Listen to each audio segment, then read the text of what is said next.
स्वागत है आपका कैरियर प्लस कोचिंग के ऑनलाइन प्लेटफॉर्म पे। आज हम लोग ई एवं विकास से रिलेटेड कुछ इंपॉर्टेंट क्वेश्चन देखेंगे। तो चलिए शुरुआत करते हैं, बढ़ते हैं आज के क्वेश्चन की तरफ।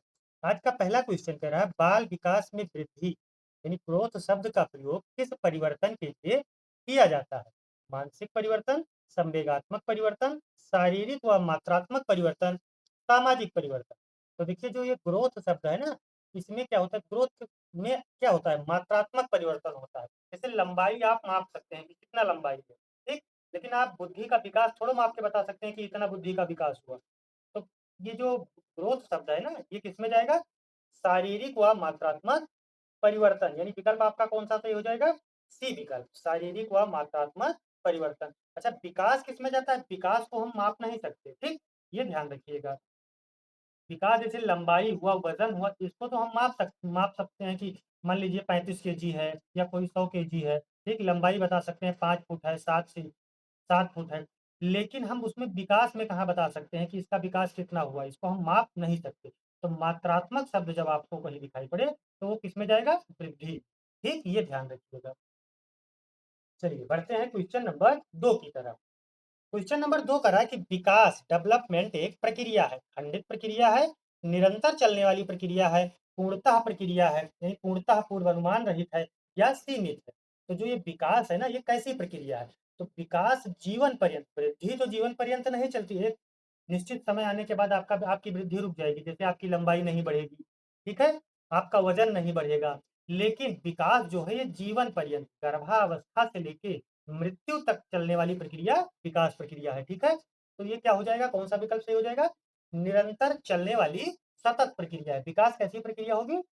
निरंतर चलने वाली सतत प्रक्रिया हो जाएगी, ठीक, ये ध्यान रखिएगा। विकल्प कौन सा सही हो जाएगा आपका? बी विकल्प। एक मिनट, ये विकास जो है ये निरंतर चलने वाली सतत प्रक्रिया है। तो विकल्प कौन सा सही हो गया? बी। चलिए बढ़ते हैं क्वेश्चन नंबर 3 की तरफ। कह रहा निम्नलिखित में से कौन सा विकास का सिद्धांत नहीं है? निरंतरता का सिद्धांत, व्यक्तिगत विभिन्नता का सिद्धांत, समान प्रतिमान का सिद्धांत, या विशिष्ट से सामान्य क्रियाओं का सिद्धांत।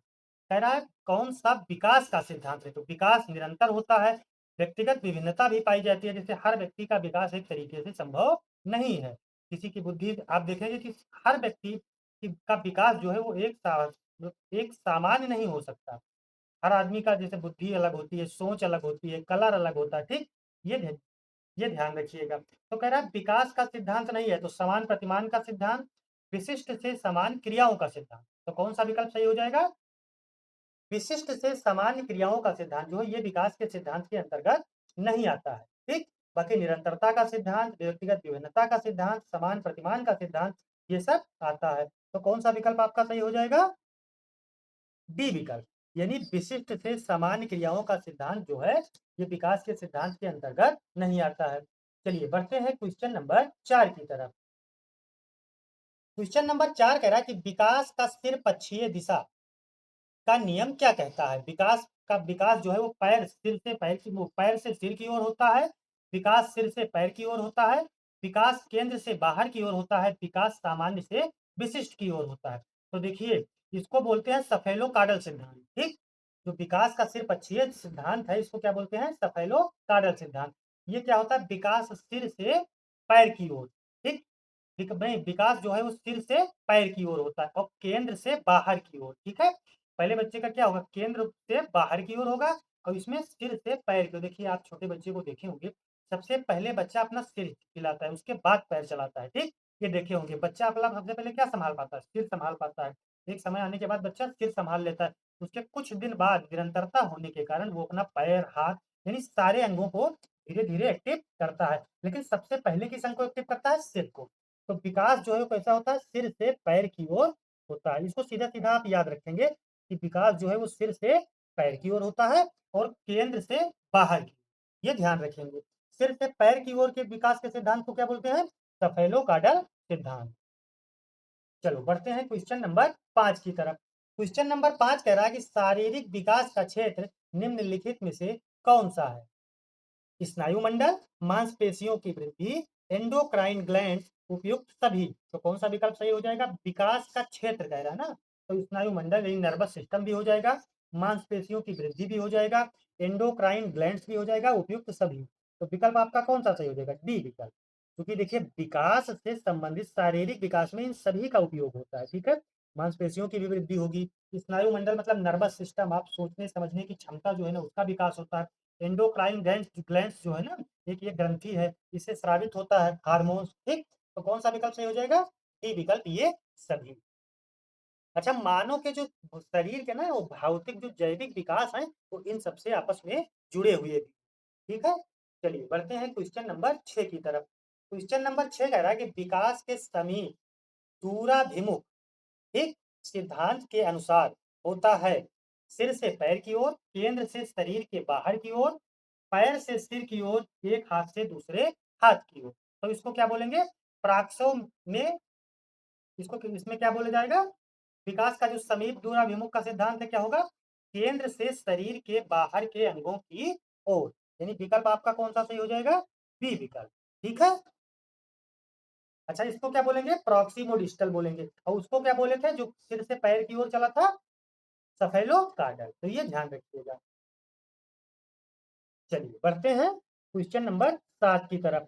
क्वेश्चन नंबर 7 कह रहा है मानव विकास किन दोनों के योगदान का परिणाम है?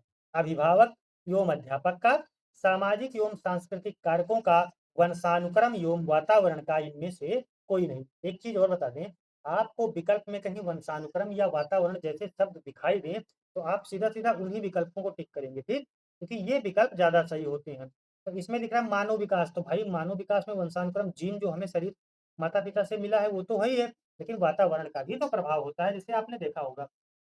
इसमें जिम्बाब्वे के लोगों को आप काला देखे होंगे, ठीक, निग्रो प्रजाति के लोगों को। और आर्य को आप देखे होंगे, अमेरिका के व्यक्ति को देखे होंगे कि वो गोरे होते हैं। तो ये वातावरण का तो ही प्रभाव है ना, वंशानुक्रम प्लस वातावरण दोनों का प्रभाव पड़ता है। तो विकल्प कौन सा सही हो जाएगा? सी विकल्प, वंशानुक्रम एवं वातावरण का। चलिए बढ़ते हैं क्वेश्चन नंबर 8 की तरफ। क्वेश्चन नंबर 8 कह रहा है कि विकास कभी न समाप्त होने वाली प्रक्रिया है, यह विचार किसने दिया या किस मनोवैज्ञानिक का विचार है? अच्छा, मनोविज्ञानिक नहीं पूछ रहा है, यह विचार किससे संबंधित है? अंतः संबंध का सिद्धांत है ये, निरंतरता का सिद्धांत है, या एकीकरण का सिद्धांत है, या अंतः क्रिया का सिद्धांत? तो ये किसका सिद्धांत हो जाएगा? ये हो जाएगा निरंतरता का। विकास जो है ना वो जीवन पर्यंत चलने वाली प्रक्रिया है, गर्भावस्था से लेके मृत्यु तक ये चलता है विकास। तो कैसा हो जाएगा? निरंतरता का सिद्धांत, यानी विकास जो है ना वो निरंतर, जब तक जीवन है तब तक विकास चलता रहेगा। वृद्धि नहीं चलती, वृद्धि जो है वो जीवन पर्यंत नहीं चलती, लेकिन विकास जो है वो जीवन पर्यंत चलता है। चलिए बढ़ते हैं क्वेश्चन नंबर 9 की तरफ।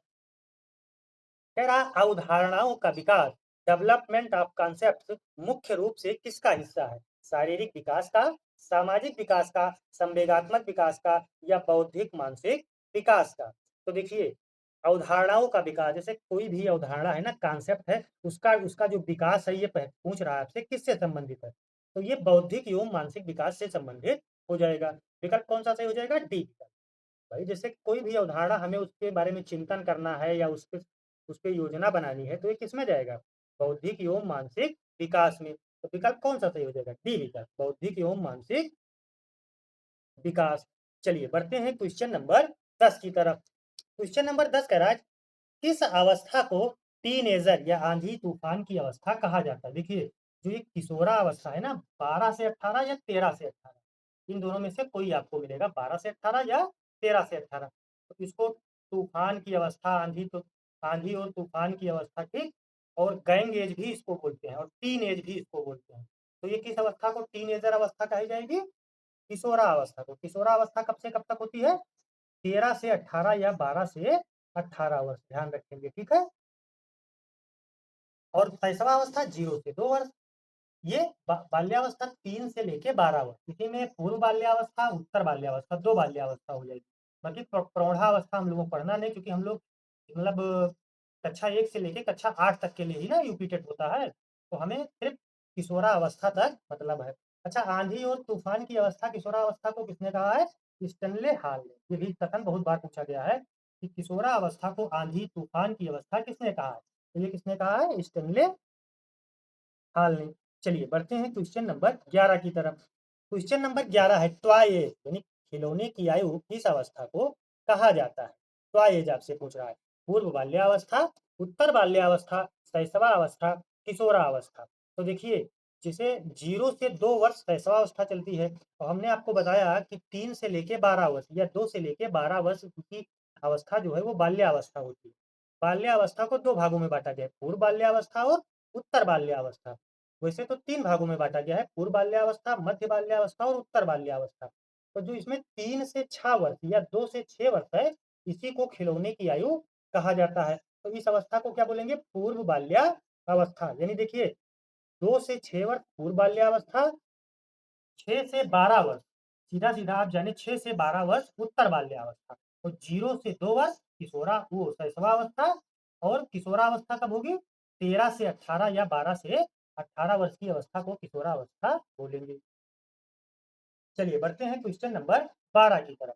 क्वेश्चन नंबर 12 है निम्नलिखित में से कौन सी विशेषता उत्तर बाल्यावस्था की नहीं है? अब पहले जैसे मान लीजिए क्वेश्चन आया उत्तर बाल्यावस्था, तो हमें सबसे पहले दिमाग में ये बिठाना है कि उत्तर बाल्यावस्था की एज कितनी होती है। तो उत्तर बाल्यावस्था की एज हमने आपको क्या बताया? 6 से लेके 12 वर्ष। अब 6 से लेके 12 वर्ष के बच्चे को आपने आसपास आपने जरूर देखा होगा। तो उनमें से क्या विशेषता उनमें नहीं पाई जाती? दल या समूह में रहना बिल्कुल पाया जाता है।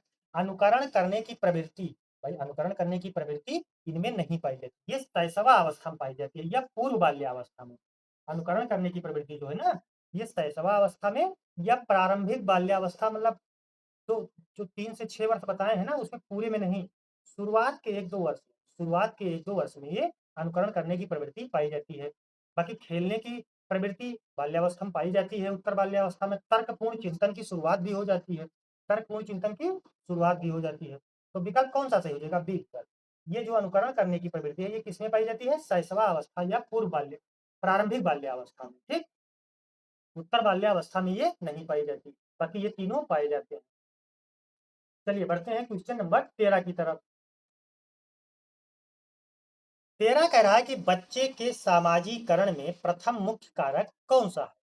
बच्चे के सामाजिकरण में, ठीक, विद्यालय, परिवार, मीडिया, धर्म संस्थाएं। तो देखिए, बच्चे का सामाजिकरण, या आपसे एक क्वेश्चन और पूछा जा सकता है कि बच्चे का पहला शिक्षाविद कौन सा है? तो उसके माता पिता, उसके बाद परिवार। तो बच्चे का सामाजिकरण सबसे पहले कहाँ से शुरू होगा? परिवार, उसके बाद विद्यालय, मीडिया, ये सब जाएंगे। जो ये परिवार है, ये प्राथमिक एजेंसी है बच्चे के समाजीकरण। भाई बच्चा सबसे पहले जो कुछ भी सीखता है, वो सबसे पहले अपने परिवार से ही तो सीखता है। तो बच्चे का सामाजिकरण का पहला मुख्य साधन क्या हो जाएगा? परिवार। ठीक, चलिए बढ़ते हैं क्वेश्चन नंबर 14 की तरफ। क्वेश्चन नंबर 14 कह रहा है वृद्धि और विकास के संदर्भ में क्या सही है? ठीक, वृद्धि और विकास के संदर्भ में क्या सही है? वृद्धि विकास का ही एक भाग है, विकास वृद्धि का एक भाग है, दोनों एक दूसरे से पूरी तरह स्वतंत्र हैं। वृद्धि आजीवन चलती है, तो देखिए, वृद्धि आजीवन चलती है ये तो गलत है। वृद्धि आजीवन नहीं, विकास आजीवन चलता है। दोनों एक दूसरे से पूरी तरह स्वतंत्र हैं, ये भी गलत है। भाई दोनों एक दूसरे से बंधे हुए हैं, ठीक है। वैसे तो वृद्धि जो है ना, ये विकास का ही एक भाग है, वृद्धि विकास के अंतर्गत ही आती है। ठीक, और विकास वृद्धि का एक भाग है? नहीं, वृद्धि विकास का एक भाग है। तो विकल्प कौन सा सही हो जाएगा? ए विकल्प। यानी जो वृद्धि है ना, ये विकास का ही एक भाग है। तो विकल्प कौन सा सही हो जाएगा? ए विकल्प। चलिए बढ़ते हैं क्वेश्चन नंबर 15 की तरफ। क्वेश्चन नंबर 15 कह रहा है व्यक्तिगत विभिन्नता, जो ये इंडिविजुअल डिफरेंसेस है ना, इसका मुख्य कारण क्या है? केवल पर्यावरण, केवल वंशानुक्रम, वंशानुक्रम एवं पर्यावरण की अंतःक्रिया, देश की आर्थिक स्थिति। देखिए, व्यक्तिगत विभिन्नता में देश की आर्थिक स्थिति नहीं मायने रखेंगे। कोई एक ही देश में रह रहा है, तब एक ही परिवार में रह रहा है। इसमें वंशानुक्रम एवं पर्यावरण का अंतः क्रिया, जैसे उसके जीन और जो आसपास का वातावरण है, वो उस पर डिपेंड करेगा कि उसका स्वभाव या उसमें जो विभिन्नता आई है वो किस कारण आई है। तो विभिन्नता का कारण क्या हो जाएगा? मुख्य कारण वंशानुक्रम और पर्यावरण की अंतः क्रिया। यानी विकल्प कौन सा सही हो जाएगा? सी विकल्प। चलिए बढ़ते हैं क्वेश्चन नंबर 16 की तरफ। क्वेश्चन नंबर 16 कह रहा है माता पिता से वंशजों में स्थानांतरित होने वाले लक्षणों को क्या कहा जाता है? पर्यावरण, जीन, आनुवांशिकता, और चौथा विकल्प है होम्योस्टैटिस। तो क्या बोलेंगे? इसको बोलेंगे आनुवांशिकता यानी हेरिडिटी। अच्छा, जो स्थानांतरित होता है उसको जीन बोलते हैं। तो जीन विकल्प देख के आप कंफ्यूज मत होइए। भाई माता पिता से जो स्थानांतरित होता है उसको जीन बोलेंगे, लेकिन लक्षण लक्षण को अनुवांशिकता बोलेंगे, हेरिडिटी। ठीक। अच्छा ये पूछता कि ये जो लक्षण है ये किससे अनुवा स्थानांतरित होते हैं, तब जीन के रूप में, जीन के माध्यम से स्थानांतरित होते हैं। लेकिन इन लक्षणों को क्या बोलेंगे, अनुवांशिकता बोलेंगे। तो विकल्प कौन सा सही हो जाएगा, सी विकल्प, हेरिडिटी या अनुवांशिकता। ठीक है। चलिए बढ़ते हैं क्वेश्चन नंबर 17 की तरफ। क्वेश्चन नंबर 17 कह रहा है निम्नलिखित में से कौन सा स्थूल गत्यात्मक कौशल का उदाहरण है। देखिए दो कौशल होते हैं, एक सूक्ष्म एक स्थूल। जैसे स्थूल में क्या होता है, जिसमें ज्यादा से ज्यादा शरीर इन्वॉल्व हो। ठीक, उसमें जैसे दौड़ना हो गया, खेलना हो गया, कूदना हो गया, ये किसमें जाएगा, स्थूल में जाएगा। और सूक्ष्म में क्या जाएगा, जैसे लिखना हो गया, आप लिख रहे हैं, ये सूक्ष्म में जाएगा। उंगलियां हिलाना, उंगलियां हिलाना किसमें जाएगा, सूक्ष्म में जाएगा। तो कह रहा लिखना, ये तो सूक्ष्म है। मटर के दाने उंगलियों से उठाना, एक पैर पर संतुलन बनाना या कूदना, सुई में धागा डालना। सुई में धागा डालना क्या होगा, सूक्ष्म होगा। ठीक। मटर के दानों को उंगलियों से उठाना, ये क्या होगा, सूक्ष्म होगा। बताए आपको कि स्थूल मतलब बड़ा काम, जिसमें शरीर का ज्यादा से ज्यादा हिस्सा इन्वॉल्व हो, वो किसमें जाएगा, स्थूल में। जिसमें कम हिस्सा इन्वॉल्व हो, जैसे सुई में धागा डालना, आप ऐसे सुई पकड़ रहे हैं, धागा डाल रहे हैं। ठीक, तो उसमें क्या होगा, भाई आप ऐसे पकड़ के धागा डाल रहे हैं तो उसमें ज्यादा नहीं इन्वॉल्व हो रहा है। तो इन विकल्पों में से कौन सा सही हो जाएगा, एक पैर पर संतुलन बनाना या कूदना, ये किसमें जाएगा, स्थूल में जाएगा। बाकी जो लिखे हैं तीनों ही किसमें जाएंगे, सूक्ष्म में जाएंगे। चलिए बढ़ते हैं क्वेश्चन नंबर 18 की तरफ। क्वेश्चन नंबर 18 कह रहा है बालक का गत्यात्मक और संज्ञानात्मक विकास कब तक होता है, केवल बाल्यावस्था तक, केवल किशोरावस्था तक, वयस्क होने तक, संपूर्ण जीवन काल के दौरान। तो देखिए इसमें बालक का विकास की बात की गई है, वृद्धि की बात की जाती है तो वृद्धि किशोरावस्था तक आते आते समाप्त हो जाती है। लेकिन बात आपसे किसकी की जा रही है, विकास की। तो विकास जीवन पर्यंत चलता है, गर्भावस्था से लेके मृत्यु तक। तो इसमें क्या हो जाएगा, संपूर्ण जीवन काल के दौरान। यानी विकल्प कौन सा सही हो जाएगा, डी विकल्प। भाई जो 70 साल का बुजुर्ग है, क्या वो कुछ ना कुछ नहीं सीखता है अपने आसपास। पहले मोबाइल नहीं थी, लेकिन आज आप देख रहे होंगे कि 60 साल के बुजुर्ग मोबाइल चला रहे हैं। तो भाई जाहिर सी बात है उन्होंने सीखा, उनका विकास हुआ, उन्होंने अध्ययन किया। तो क्या हो जाएगा, ये विकास है, विकास जीवन पर्यंत चलता है। तो विकल्प कौन सा सही हो जाएगा, डी विकल्प। चलिए बढ़ते हैं क्वेश्चन नंबर 19 की तरफ। क्वेश्चन नंबर 19 कह रहा है एकीकरण का सिद्धांत यानी प्रिंसिपल ऑफ इंटरलाइजेशन क्या दर्शाता है।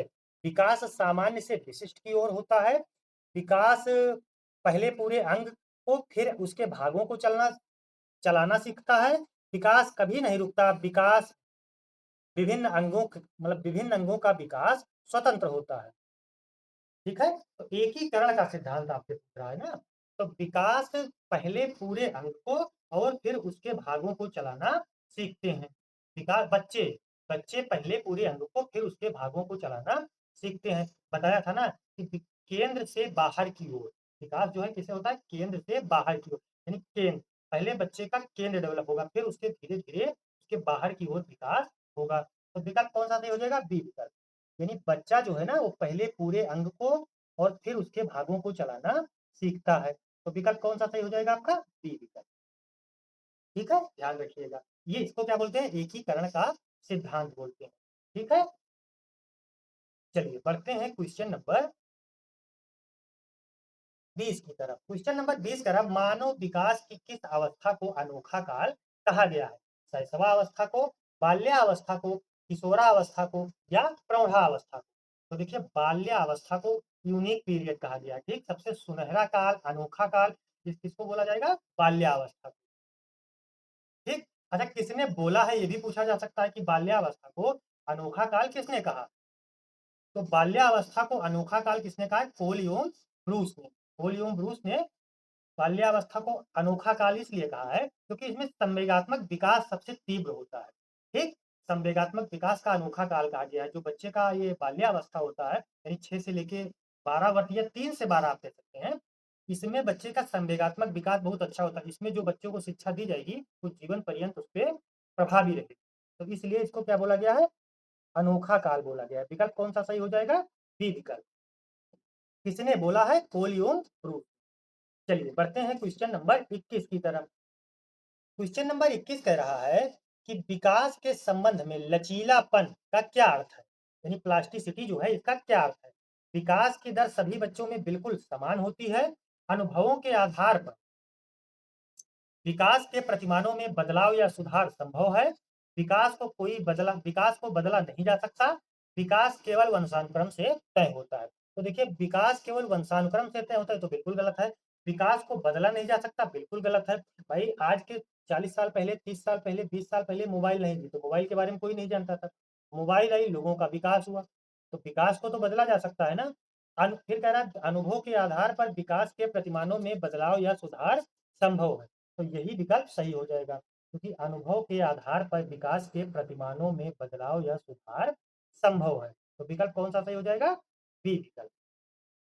चलिए बढ़ते हैं क्वेश्चन नंबर 22 की तरफ। क्वेश्चन नंबर 22 कह रहा है गैंग एज या टोली समूह की अवस्था किस अवस्था को कहा जाता है? शैशवावस्था, उत्तर बाल्यावस्था, किशोरावस्था, पूर्व बाल्यावस्था। देखिए, अगर मान लीजिए आपको उत्तर बाल्यावस्था न देता, मान लीजिए विकल्प ऐसे होते शैशवावस्था, बाल्यावस्था, किशोरावस्था, प्रौढ़ावस्था, तब आप किशोरावस्था सही कर दीजिए। लेकिन इसमें गैंग एज या टोली समूह में अगर उत्तर बाल्यावस्था आपको विकल्प में मिल रहा है तो आप कौन सा विकल्प सही करेंगे? उत्तर बाल्यावस्था। ये चूंकि स्कूलिंग पीरियड होता है ना, 12 वर्ष की अवस्था होती है, ठीक। तो ये इसमें क्या जाएगा? गैंग एज इसी को बोलेंगे, उत्तर बाल्यावस्था को गैंग एज बोलेंगे। 6 से 12 वर्ष के दौरान की अवस्था होती है, इसी में बच्चे टोली बनाना शुरू करते हैं, तो इसको क्या बोलेंगे? टोली समूह या गैंग एज, ठीक। चलिए बढ़ते हैं क्वेश्चन नंबर 23 की तरफ। तेरा निम्नलिखित में से कौन सा विकास का एक मात्रात्मक पहलू है, यानी क्वांटिटेटिव पूछा है ना। समझ, वजन, संवेग, नैतिक मूल्य। तो देखिए, किसको हम माप सकते हैं भाई? समझ को माप सकते हैं, क्वांटिटेटिव यानी मात्रात्मक होना चाहिए। वजन को तो बता सकते हैं कि 10 kg है, 20 kg है, ठीक। बाकी संवेग का कोई मात्रक थोड़ो है। नैतिक मूल्य का कोई मात्रक थोड़ो। आप अच्छा कह सकते हैं, कम कह सकते हैं, खराब कह सकते हैं, लेकिन ये कोई मात्रा थोड़ी हुई, निश्चित मात्रा। तो विकास का मात्रात्मक पहलू कौन है? वजन, ठीक। वजन को हम क्या कर सकते हैं? माप सकते हैं। मात्रात्मक में माप सकते हैं कि जैसे 20 kg है, 100 kg है, 50 kg, ठीक। तो विकास का मात्रात्मक पहलू कौन सा हो जाएगा? वजन। चलिए बढ़ते हैं क्वेश्चन नंबर 24 की तरफ। विकास की एक गति विकास की गति एक व्यक्ति से दूसरे से में भिन्न होती है, यानी विकास की जो गति है वो एक व्यक्ति से दूसरे में भिन्न होती है, किंतु यह किस प्रतिमान का पालन करती है? एड़ी से चोटी, अव्यवस्थित, अप्रत्याशित, क्रमबद्ध एवं व्यवस्थित। तो विकास एक दूसरे से भिन्न तो होता है, लेकिन ये पालन किसका करता है? क्रमबद्ध एवं व्यवस्थित। विकास क्रमबद्ध एवं व्यवस्थित होता है। जैसे देखिए, पहले बच्चा बैठना सीखेगा, पहले बच्चा बैठना सीखेगा, फिर खड़ा होना सीखेगा, ना कि डायरेक्ट खड़ा होना सीखेगा। तो विकास जो है ये क्रमबद्ध एवं व्यवस्थित तरीके से होता है, इसका एक निश्चित पहलू है, ठीक है। जैसे आप पहले सबसे पहले क्या करेंगे? सबसे पहले आप गिनती सीखेंगे 1 2 3, उसके बाद तो मैथ के क्वेश्चन हल करेंगे, कि पहले मैथ के क्वेश्चन हल करने लगेंगे। तो विकास जो है ना वो क्रमबद्ध एवं व्यवस्थित होता है। चलिए बढ़ते हैं क्वेश्चन नंबर 25 की तरफ। क्वेश्चन नंबर 25 कह रहा है, क्वेश्चन नंबर 25 क्या कह रहा है? बच्चों के विकास के लिए संवेदनशील अवधि से क्या तात्पर्य है? जो ये सेंसिटिव पीरियड है, इससे क्या तात्पर्य है? किसी विशिष्ट क्षमता के उत्थान के लिए इष्टतम सर्वोत्तम अवधि, वह समय जिसमें कोई विकास नहीं होता, जन्म से पहले का समय। तो कौन सा विकल्प सही हो जाएगा इसमें? किसी विशिष्ट क्षमता के उत्थान के लिए सर्वोत्तम अवधि। जो विकास की संवेदनशील अवधि है ना, वो किसी क्षमता के उत्थान, जब उसकी शुरुआत की जा रही हो, तभी वो सबसे संवेदनशील समय वही होता है जब उसकी शुरुआत की जा रही हो। तो विकल्प कौन सा सही हो जाएगा? बी विकल्प, यानी विशिष्ट क्षमता के उत्थान के लिए इष्ट सर्वोत्तम अवधि, ठीक। ये ध्यान रखिएगा। चलिए बढ़ते हैं क्वेश्चन नंबर 26 की तरफ। क्वेश्चन नंबर 26 का रहा है शैशवा अवस्था, जो ये इन्फेंसी है ना, मुख्य रूप से किस प्रकार के चिंतन की अवस्था, यानी इसमें किस प्रकार का चिंतन होता है? अमूर्त चिंतन, तार्किक चिंतन, संवेदी और गत्यात्मक अनुभव चिंतन, इनमें से कोई नहीं। तो देखिए, ये पियाजे जी के अनुसार पूछ रहा है। जीन पियाजे ने 4 अवस्था बताई है ना, संवेदी गामक अवस्था, अमूर्त चिंतन, मूर्त चिंतन, ठीक, और संवेदी गामक। और ये तो ये किसमें जाएगा? शैशवावस्था में। इन्फेंसी पूछ रहा है ना, तो ये संवेदी और गत्यात्मक अनुभव द्वारा। जीन पियाजे ने कितनी अवस्थाएं बताई? 4 अवस्थाएं बताई। तो ये किसमें जाएगा, पहली अवस्था में, संवेदी गामक अनुभव द्वारा। ठीक, विकल्प कौन सा सही हो जाएगा, सी विकल्प। ठीक, शैशवा अवस्था में बच्चा क्या करता है, अपनी इंद्रियों के माध्यम से तो ही जानता है, जैसे भूख लगती तो रोता है, तो ये किसमें जाएगा, संवेदी और गत्यात्मक अनुभव द्वारा, यानी हाथ पैर हिलाता है। अमूर्त चिंतन तो उसमें 11 से 18 में शुरू होगा ना, चौथी अवस्था में, औपचारिक संक्रियात्मक अवस्था में। ठीक, और ये मूर्त चिंतन इसमें अनौपचारिक में शुरू होगा। चलिए बढ़ते हैं क्वेश्चन नंबर 27 की तरफ। क्वेश्चन नंबर 27 कह रहा है, किशोरावस्था में पहचान की संकट की अवधारणा किसने दी। तो ये पढ़े होंगे आपने, पहचान बनाम अपराध बनाम पहल, ये सब ये किसकी अवस्थाएं हैं पूछ रहा है आपसे। सिगमंड फ्रायड की, एरिक एरिक्सन की, जीन पियाजे की, बीएफ स्किनर की। तो बीएफ स्किनर व्यवहारवादी हैं, जीन पियाजे जी ने संज्ञानात्मक विकास दिया है। ये हो जाएगी एरिक एरिक्सन की। सिगमंड फ्रायड जो है ना, ये मनोलैंगिक विकास से संबंधित है। ठीक, लेपिडो वगैरह जो बताया गया था ना, सेक्सुअल थ्योरी से ये संबंधित है सिगमंड फ्रायड। तो इसमें आपसे पूछ रहा है पहचान की संकट, तो ये किसमें, ये कौन है इसके, ये अवधारणा किसने दी है, एरिक एरिक्सन। यानी विकल्प कौन सा सही हो जाएगा, बी विकल्प, एरिक एरिक्सन। ठीक है, चलिए बढ़ते हैं क्वेश्चन नंबर 28 की तरफ। क्वेश्चन नंबर 28 कह रहा है कि विकास के बारे में निम्नलिखित में से कौन सा कथन सही है। विकास केवल विद्यालय शिक्षा के कारण होता है, विकास एक आयामी वन, मतलब विकास एक आयामी होता है, विकास बहुआयामी होता है, यानी वन डायमेंशनल हो रहा है, ये पूछ रहा है मल्टी डायमेंशनल, विकास पूरी तरह से यादृच्छिक होता है। तो देखिए, रैंडम होता है, रैंडम तो होता है, लेकिन विकास बहुआयामी होता है, विकास जो है वो बहुदिशा में होता है। तो विकल्प कौन सा सही हो जाएगा, डी विकल्प, यानी सी विकल्प, विकास बहुआयामी होता है। ठीक, इसमें कौन सा विकल्प सही होगा, सी विकल्प। चलिए बढ़ते हैं क्वेश्चन नंबर 29 की तरफ। क्वेश्चन नंबर 29 क्या कह रहा है, क्वेश्चन नंबर 29 कह रहा है, विकास का वर्तुलाकार बनाम रेखीय प्रगति का सिद्धांत क्या बताता है। विकास एक सीधी रेखा में समान गति से आगे बढ़ता है, विकास रेखीय न होकर पीछे मुड़कर यानी अस्थायित्व प्राप्त करते हुए बढ़ता है, विकास कभी रुकता नहीं है, विकास केवल ऊपर की ओर जाता है। तो कौन सा विकल्प सही हो जाएगा, तो देखिए इसमें बी विकल्प, विकास रेखीय न होकर पीछे मुड़कर आगे बढ़ता है। ठीक, जैसे देखिए विकास है, मान लीजिए विकास आपका आगे बढ़ रहा है, ठीक समझिएगा, लेकिन आपका जो पिछला विकास हुआ था उसमें भी मान लीजिए परिवर्तन है कुछ, तो उसको भी तो आप ध्यान में रख के चलते हैं। तो इसमें होगा क्या, विकास बढ़ता तो आगे है लेकिन ये वर्तुलाकार होता है, तो पीछे के विकास को साथ में लेकर चलता है, जो पीछे आपका कुछ विकास हुआ है ना, उसको भी ये सुदृढ़ करते हुए आगे बढ़ता है। ठीक, तो विकल्प कौन सा सही हो जाएगा, वर्तुलाकार बनाम रेखीय प्रगति के सिद्धांत में, कि विकास रेखीय न होकर पीछे मुड़कर अस्थायित्व प्राप्त करते हुए आगे बढ़ता है, यानी जो पिछला विकास हुआ है उसमें अस्थायित्व आता रहता है। तो विकल्प कौन सा सही हो जाएगा, बी विकल्प। चलिए बढ़ते हैं क्वेश्चन नंबर 30 की तरफ। क्वेश्चन नंबर 30 कह रहा है, बाल विकास का अध्ययन शिक्षकों के लिए क्यों आवश्यक है। बच्चे को अनुशासित रखने के लिए, शिक्षण विधियों को प्रभावी और बाल केंद्रित बनाने के लिए, बच्चों के पारिवारिक इतिहास को जानने के लिए, केवल परीक्षा पास करने के लिए। तो देखिए बाल विकास का अध्ययन परीक्षा पास करने के लिए बिल्कुल गलत है।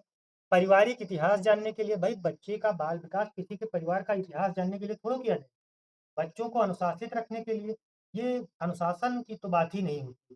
शिक्षण विधियों को प्रभावी और बाल केंद्रित बनाने के लिए, यानी जो शिक्षण विधियां हैं उनको बाल केंद्रित या शिक्षण विधि को प्रभावित करने के लिए बाल विकास का अध्ययन आवश्यक है। तो विकल्प कौन सा सही हो जाएगा, बी विकल्प, यानी शिक्षण विधियों को प्रभावी और बाल केंद्रित बनाने के लिए, विकल्प कौन सा सही हो जाएगा। ठीक है, 30 क्वेश्चन थे, बाकी कमेंट में बताएंगे कैसे लगे, और वीडियो को लाइक और चैनल को सब्सक्राइब अवश्य करें। धन्यवाद, मिलते हैं नेक्स्ट क्वेश्चन।